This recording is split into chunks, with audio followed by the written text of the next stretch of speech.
Bonjour à toutes et à tous, on est à Lille au grand départ du Tour de France 2025 et nous sommes avec le vélo, le nouveau Cervélo S5 de Jonas Vingegaard. Le nouveau S5 a été complètement revu. La partie avant, la fourche est largement aérodynamique, beaucoup plus large, et un cintre tout nouveau qui a été allégé puisque le nouveau S5 fait 124 grammes de moins que l'ancien vélo S5 Aero de la marque.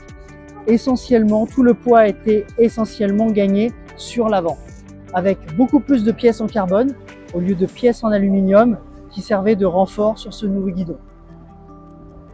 Évidemment, l'équipe Visma roule avec un pédalier et un ensemble de transmission du nouveau de SRAM, le nouveau groupe Red. Les roues réserve qui sont ici en 57 et 64 mm, puisque le nouveau S5 a aussi été designé et étudié avec cette dimension de roue aérodynamique.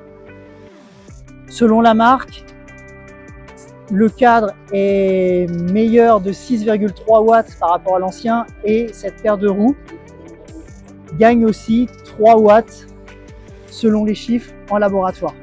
Évidemment, sur cette version, on a des petits goodies, un pédalier monoplateau de chez SRAM et effectivement, on s'y attendait, des manivelles en 160 mm puisque le Danois a même été jusqu'à explorer une longueur de 155 mm, mais il est revenu sur les 160 qui lui facilitent à la fois la puissance et la vélocité.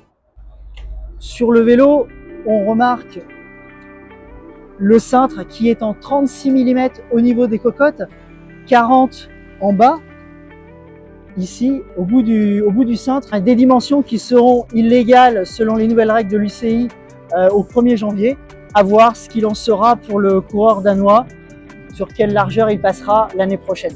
La selle est une Prologo, le compteur chez Garmin et les portes bidons et les bidons chez Tacx. Les pneumatiques sont de la marque Vittoria avec les modèles Corsa Pro en 29 de section, sachant que le cadre accepte des sections jusqu'à 34 mm pour les courses du Nord et si les coureurs ont besoin d'un peu plus de confort lors des classiques du Nord.